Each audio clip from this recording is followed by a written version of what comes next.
We can confirm now that CM Punk is going to be the 5th man for Survivor Series War Games with the Bloodline versus the Bloodline. Now, what did you think of this whole segment with Paul Heyman finally coming back and making his return during this main event segment? You had OG Bloodline, New Bloodline standing face to face in the ring, and before Roman Reigns could even talk, you got Paul Heyman coming out. Everyone gets super excited. The crowd popped massive for Paul Heyman. Paul Heyman looked healthy. He looked jovial. He looked like he was doing well. Paul says how it's not going to be 4 versus 5. It's going to be 5 versus 5. Out comes CM Punk. He starts taking off all of his tape and he rushes the ring and he is standing tall with Roman Reigns' whole team of OG Bloodline. Now, this was one of the rumored replacements for Seth Rollins, right? People figured it was either going to be Seth Rollins as the 5th man, even though he had denounced helping Bloodline profusely over and over again. We'll talk about Seth in a minute. You had CM Punk, obviously, and Brock Lesnar was the other name. And Punk really did always feel like he would make the most sense. Now, why did they go ahead and do this now? Why did they do this on SmackDown 2 weeks, basically 2 SmackDowns before Survivor Series? Why not do it at Survivor Series? Because for me, that's what I speculated on, was like, hey, Paul Heyman will come out and almost do the exact same thing.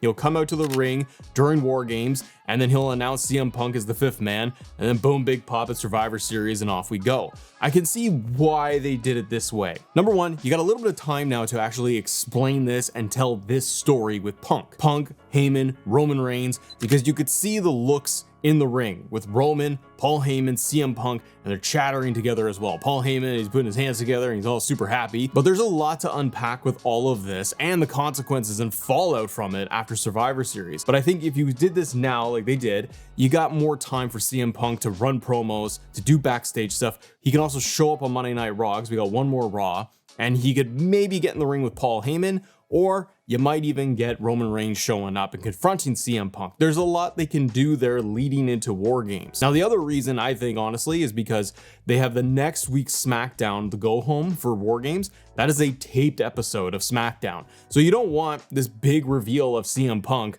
to be just on a tape show, then it's just revealed today, and then everybody knows what's going to happen, and then it's kind of lackluster. It's a letdown. You want that live crowd and that live pop of the whole thing. Now, the other thing to consider is they didn't do this at War Games. And thinking it through, I do think that this is a smarter way to do it, because if you did this reveal at War Games during the match and you basically do the same segment, then I feel like War Games match itself doesn't have any consequence to it. It doesn't matter until the bell rings at the very end for the last like 10 minutes that War Games begins and the 5th man comes out. Just like we had with last year with Randy Orton coming out. You felt like, okay, it's a good match, but we're all just waiting to see officially that Randy Orton is going to be the final guy coming out.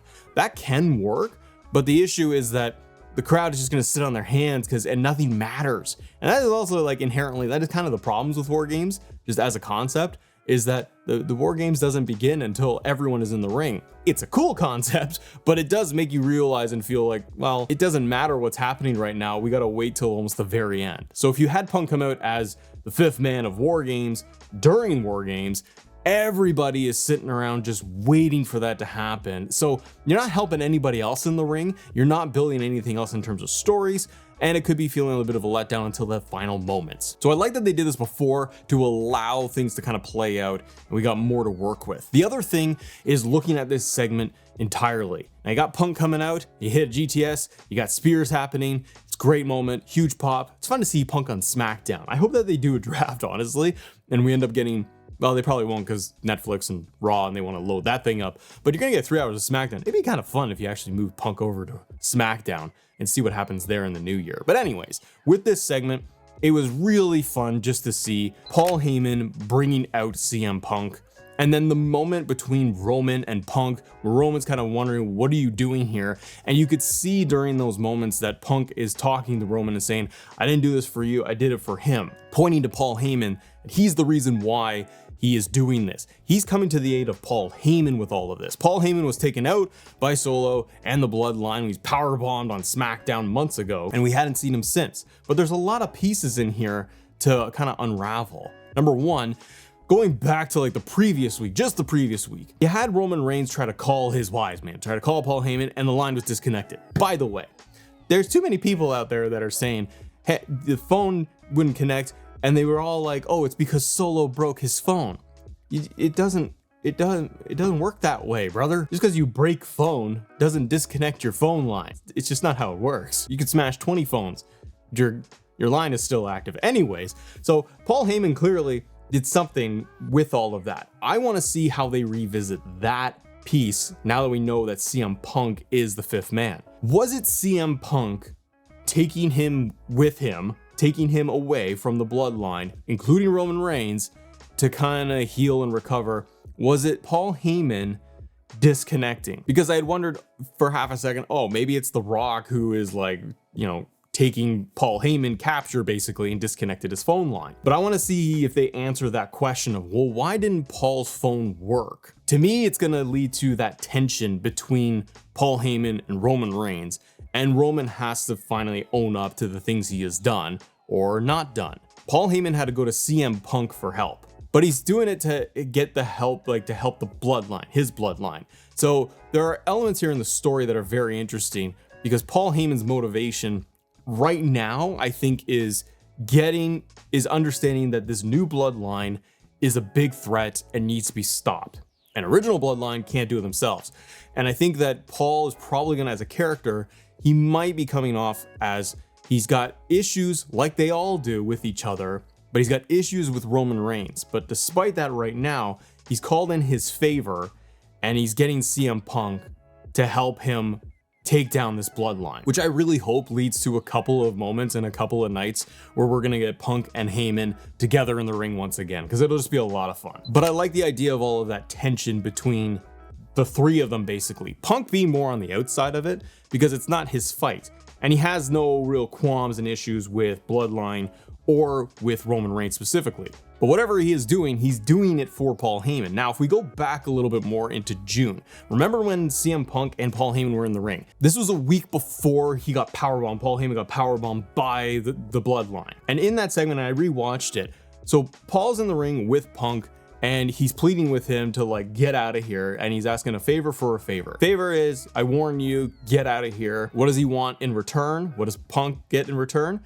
Take me with you. Paul Heyman says, take me with you. Punk never answers that. And that's where I think all of this kind of comes into play as well, or they can call it back.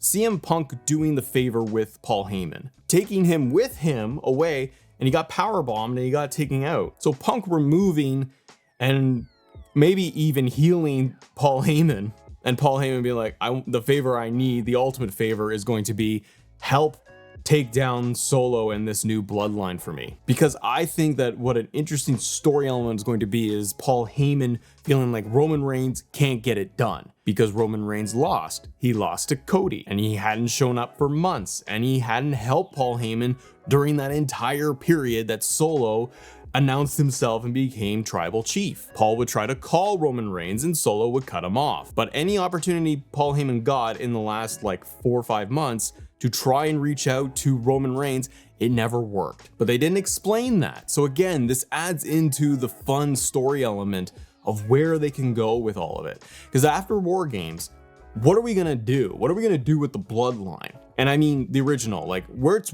Roman gonna do? Is it gonna be just going off with Solo still? I kind of predict they're gonna have their one-on-one match for the Ulafala, maybe at Saturday night's main event. And then you still have the complicated relationship with Paul Heyman in there. Punk, I feel, just goes back to Raw, but he's got Seth Rollins to deal with, and we'll talk about that in a second here. But then you got Sammy, Jimmy, and Jay. I don't know what you're gonna do with them because they all just feel like they're just attached to the hip with Roman Reigns, and they're not standing on their own.